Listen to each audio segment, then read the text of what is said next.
welcome tech enthusiasts and cyber adventurers to the Fifi Show. Hello, everyone. Welcome back to another episode of the Fifi Show.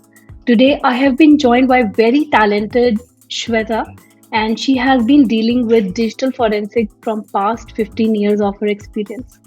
And I think this conversation will be so fantastic because today, what we are discussing is so close to her and also like every hacker's dream on how to navigate through a digital crime scene. I fondly remember, when I was a kid, I used to see, even now, CID, and I used to be so curious to see, how these people like come up with these kind of things, and they navigate through all the challenges, the clues that they find, and they nab the killer. It used to be so exciting, and I always used to wonder, like, does it happen similarly in digital space also? And how do you think, Shweta, like how does that balance out? So it doesn't happen in the same way. In fact, even the forensics that they show, which is typically biological forensics, doesn't happen the way a TV show will show it. A TV show is designed to grab the attention of the audience. Mm-hmm. And so, one, they speeden things up. So typically forensics takes a long time. Right. Both biological and digital forensics. So if you've seen any time in the newspapers or if you hear the news, they'll keep telling you that the body has gone for autopsy and the report will come back in some time. And that's usually a couple of months, 3 months, 4 months, because forensics takes time. Digital forensics has the same concerns. It takes time, and any kind of analysis, if it needs to be done correctly, has to be given the time it needs. The other thing that the TV shows show you is that is not quite incorrect, but is not quite correct also, is that they show you things that are at this time not realistically possible. So in a sense, they are futuristic. They also show you that the clues are very, very clearly laid out. Mm-hmm. So in any TV show you see, you'll go from step 1 to 2 to 3 to 4. Right. And the clues are easy to follow. In an actual investigation, usually the clues are much, much harder to link and to find logic between clue 1 and clue 2. I agree to that point. Like, where we have seen, like, they're taking that magnifying glass, looking at, like, the crime pointers where this can be done. I think if like some kind of an attack happens and we have still forensics on it, it would be much more different. Like, we have to go through the layers of it, and we have to understand like what time it happened, from where it happened. And I think it's a different scenario from actual like crime scene that happened. But it is close to a crime scene, if I say. It is a crime scene. Yeah. It's just a crime scene where you don't have a human dead body. Yeah. But it's a crime scene that could be for any kind of a case. So if we are looking at how to plan a murder, people usually these days ask Google for help or some other search engine. If we are looking at how to build a bomb, how to do anything, you're not going to not use a search engine. Absolutely. But those are still conventional crimes. Even if you want to rob a bank, you're probably going to ask some search engine for help. What we do in digital crimes, typically what we call digital crimes, are crimes that have a very large digital component. Mm-hmm. And usually where in some sense the computer has played a much larger role than conventional worlds have. You will have what is typically and incorrectly called hacking. You will have financial frauds. You will have data theft. Those kinds of things are typically what we deal with in cybercrimes. Of course, today you've got the whole world of malware and ransomware. Malware has always existed. Ransomware is just a major challenge today. Yeah, basically crimes of this kind. And the crime scene, of course, is challenging. Because the crime scene could be a cell phone, it could be a computer, it could be Mm-hmm. somewhere on a switch, a router, a network. It could be a server that is laid out somewhere. It could be on the cloud. Right. So the first job for an investigator is usually to try and identify the potential crime scenes. So we can't call it a single scene. It's usually going to be split across multiple different locations. So identify those and then start moving from there. And also, you touched upon the malware topic as well, and where we Mhm. see, I have seen real life examples where people, insert some kind of a malicious code inside the link, and they send you to Mhm. download, certain files, click Yep. here, download your file, and it can be hidden in the code somewhere. And as soon as you download it, you won't even know like you downloaded a bot or a malware or a virus, as say. And sometimes, if you have seen in movies also, they can also clone your phone somehow. And I don't know if in real life scenario this actually happens. I haven't encountered any, but things like this happen. And So the spread of malware, yeah, this is the easiest way to send it. You send out a link to an yeah, unsuspecting user and you get the user to click it. Both computers and cell phones are vulnerable to this. right. And then depending on what the malware is designed to do, it will do just that. Also because it's the equivalent of opening the door to a Mm-hmm. thief, inviting the person in. So when the user clicks on the link, effectively they are just saying, welcome home. Absolutely. I totally agree. When we're talking about this, there will be like listeners who don't know what digital forensic is, if they want to Mhm. take it up as a career path. Just to understand how does this thing work? If I have to just explain it in very simple terms, how do you, let's say if I come to you and I say, I have been robbed with 50,000 rupees from my GPay. I want to know, does such kind of scenarios help in uncovering certain culprits, or is it Yes, like but I different? would, yeah, so there's a distinction. Financial crimes are usually dealt with by law enforcement. Right. Simply because when we are talking about a financial crime, you have to ask a bank for data. And the bank has no reason to give the data to anybody in the private sector. So the bank would say, law enforcement, we'll be happy to provide you with the data. Cell phone service providers will be happy to provide the law enforcement with the data. Of course, due warrants and due paperwork is required. And you can't just walk up to a bank or a service provider and say, hand over the data. Laws exist to prevent just that kind of misuse. So that's one major aspect. But when we are talking about financial crimes, particularly today, most financial crimes happen because at some level your cell phone has been breached. Net banking, UPI, is largely of cell phones. And cell phone forensics would then be required because we would want to know how that malware got into the device and maybe reverse engineer the malware to figure out where it came from, who the user is, who wrote the code. Those kinds of things would come into play. Right. That sounds interesting. I think that simplifies a lot of things, like where and how does digital forensics play a very vital role in covering this. While I was giving an example of CID, so there is always a chain of command and such kind of things where someone complains, and then someone goes and checks, and then someone sends it to there. So does a similar pattern work in our digital forensic world? Yes, so we've got a chain of custody in the digital forensics world as well. And the chain of custody basically is a way of keeping track of who is accessing evidence and what they are doing with that evidence. Because one, we don't want evidence handed over to random people. If you're not authorized to collect it, you're not authorized to process it, you should not be in possession of the evidence. Second is if an entity is not authorized to process it and they are only allowed to transport it from location A to location B.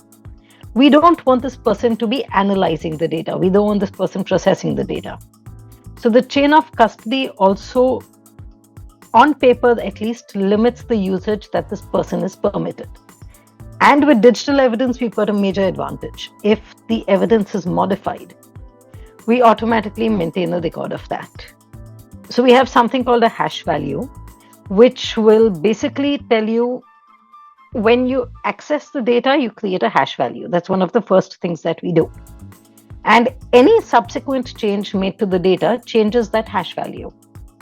So it helps us maintain a record, and it helps us say, okay, the evidence that was collected has not been modified when we are submitting it to court, or that these are the modifications that we did and these are the changes that occurred with it. So for each step that we carry out, we also maintain documentation. You also mentioned reverse engineering as one of the points. So it's like, you are hacking back the hacker. So does it sound familiar to that? Where it came from, and then you hack back and identify who the person is? So typically in digital forensics, hacking is something that is not done. Mm-hmm. However, if at some point of time we do need to get access to something that we don't have access to, so let's say we need to identify a password on a system, there are legal means that need to be followed to get permission to do that. So of course different regions have different laws, and some geographies will just not permit it. Other geographies will say that, okay, you do this because you need to do it, you document it, and as long as you've documented it and told us how you've done it, why you've done it, it's acceptable.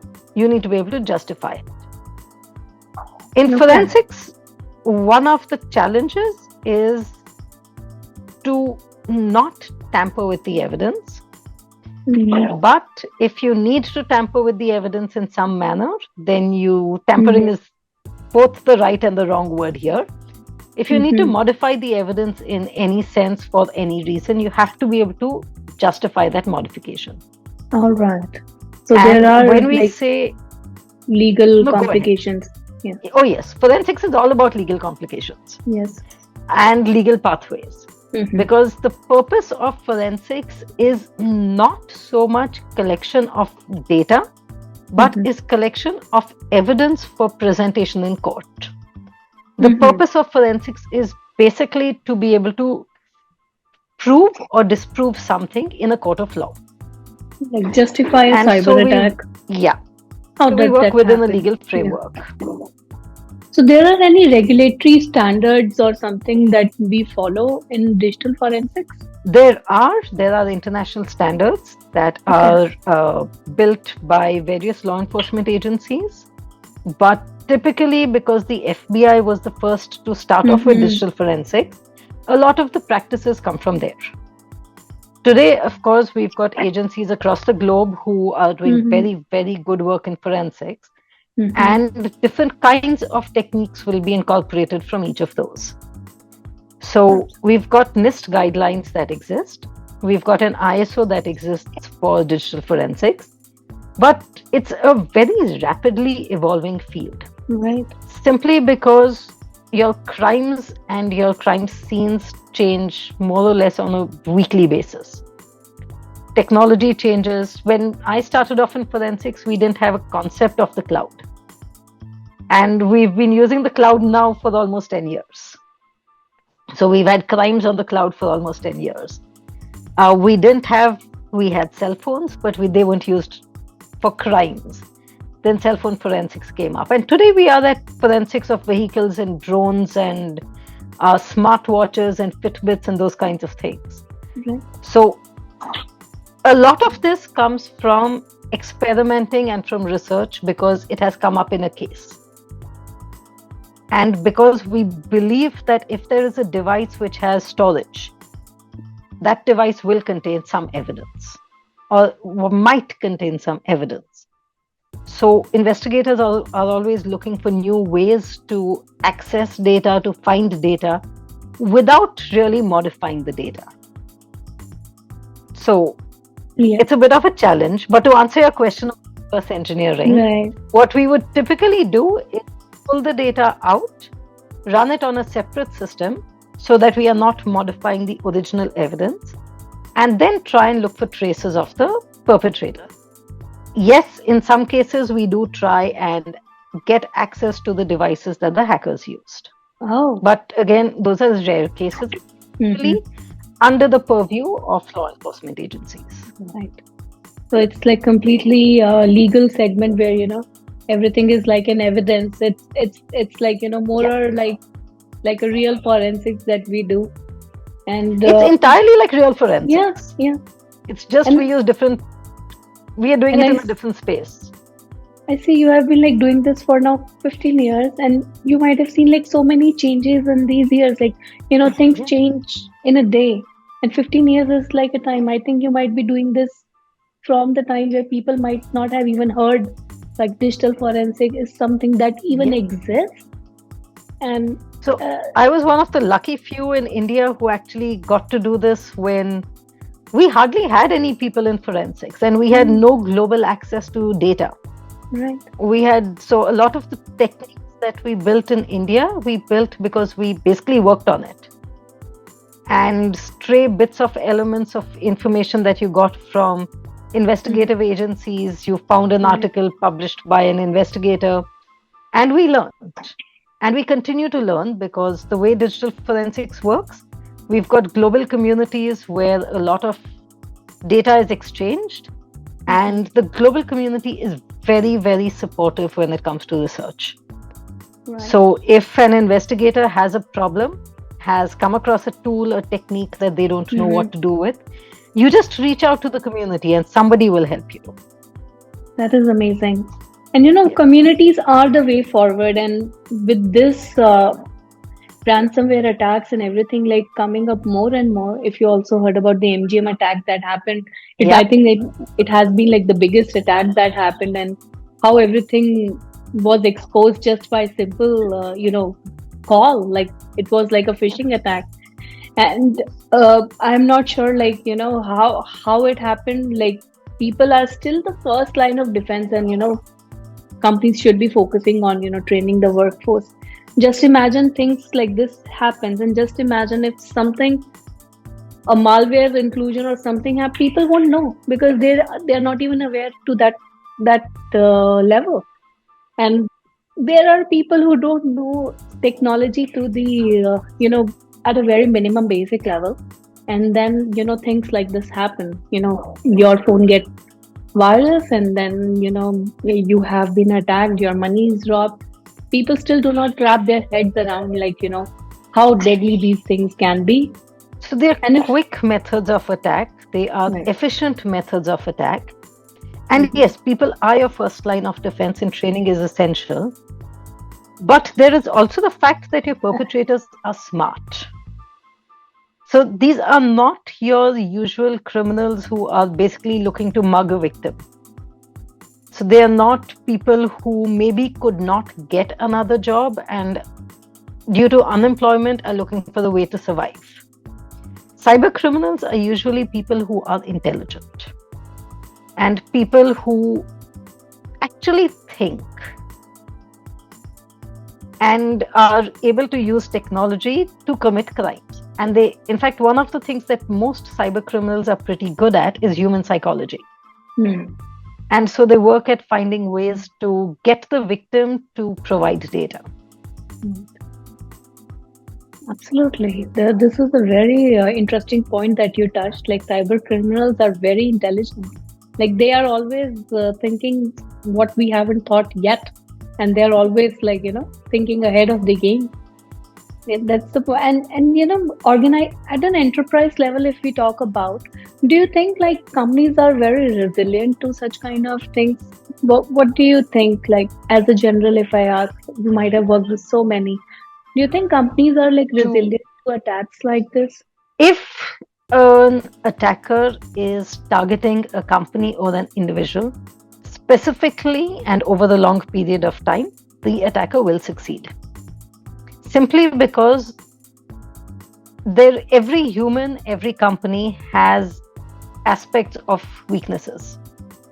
And the attacker's job is to study the victim, identify their weaknesses, and then use those weaknesses to carry out the attack. So yes, if it's a targeted attack, a sustained targeted attack, it will be successful. But that being said, a lot of companies are aware that cyber attacks are a big problem. And trainings of employees happen on a regular basis. They've been happening for 20 years. And they are aware, they are looking at providing data, they're looking at training employees. Companies also conduct tests into their own security. Right. And so you've got vulnerability assessment programs that are conducted, and where those fail, security is usually heightened. So it's a circular process. So digital forensics is like more or less, what FBI does or what RCID does. And I think it's if I talk about at a very superficial level, it requires a lot of persistence, also skill and competence in order to understand, because you have to think like a hacker. You have to think like, you yourself have committed that crime. So you trace back those steps and, you uncover what is there at hand. And I think that's a wonderful job. And, people aspiring to take up digital forensics as a career option, there are a lot of avenues. I think marketers also open up like a lot of avenues on these front.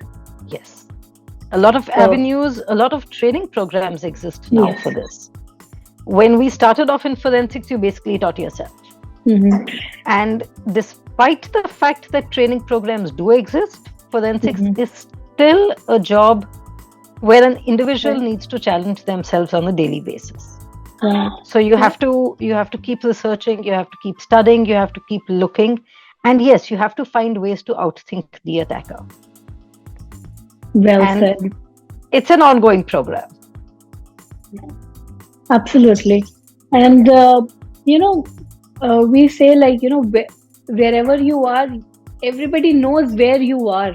So, this thing is true like in this scenario of the world. Now in the world, we know where we are. Even if you log in from somewhere, you'll get, this is your IP address and this is where you are and this is, where it is. So it is so easily trackable. And, still people commit these kind of crimes. So just imagine the kind of security level and everything they might be using. Because while I was researching for this forensics podcast, I came across a story on, Google, just to share. So the story goes like a Craigslist killer. And the Craigslist is a list where, everyone posts like to sell things over here. And, and a girl was robbed on gunpoint by the person who posted his goods and services over there. And even she also posted. And after robbing, and it was how they tracked through the IP address from where the listing was posted. And this is how they tracked back to them. So I know it's a very layman kind of a trick that person pulled off. Even you have to do that. You have to be like, spoof your email or spoof your IP address. Because if you see these days, even if someone is getting attacked, it will. If you see in movies, the call jumps from one country to another, right?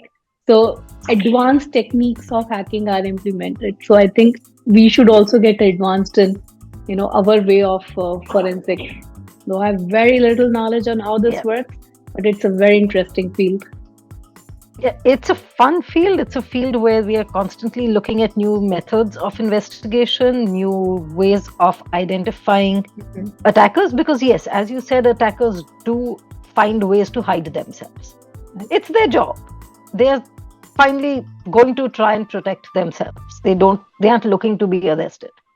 Our job is to find ways to circumvent what methods they have put. Right. Sometimes they are more successful, sometimes we are. Yes. So it's effectively a game of cat and mouse, an ongoing game of cat and mouse. Absolutely. Because they are already a step ahead, and we have to think like them so that we can be a step ahead of them. So it's like a chasing game, we see those cat videos with ball in front of them and they keep running. It's Yes. more or less the same. Yeah. So Sometimes it feels exactly like that. You're running in the same place and you're not catching what you're looking for. right. And it is so interesting, even me, like, from my perspective, like, I'm not very well versed with digital forensic concepts, but I always related to what I see in movies, and I think it is way very different when it comes to real life. And people need to who want to take up that need to invest so much of time in order to understand advanced threats, in order to understand what advanced technologies are there in the forensic space, and learn about law enforcement. So this is great work, Shweta, that you're doing, and I think there are a lot of things to learn from you. I think this might be you have just touched the surface of digital forensics, but I think it has to have a deep dive, full-fledged sessions if our listeners have to be want to learn about. Yeah, like every subject, digital forensics has its own Yes, depths. yes. So, any closing notes, Shweta, that you want to throw in? So, if any of your listeners would like to get into digital forensics, there are tons of online resources, but there are a few things you need to keep in mind. Digital forensics is hard work, is very, very hard work. We see things that most people hopefully will never see. We work with data that is enormous. So you have to have a crazy level of patience Yeah. and a crazy level of doggedness to continue to sit and look for that one little piece of evidence that is going to make or break your case. Mm-hmm. But believe me, that finding that piece of the jigsaw puzzle that finally makes sense of the whole picture uh, is a level of satisfaction that nothing else can give you. And it's absolutely worth the job and worth the time and the effort it takes. And it's also good fun. Yes, it is. And it means a lot coming from you because you have extensive experience in it. And I wish you all the best and more success in this field so that you can enlighten everyone, including me. And for our listeners, thank you for staying with us. And we'll be right back with another exciting episode. So see you then. Bye bye.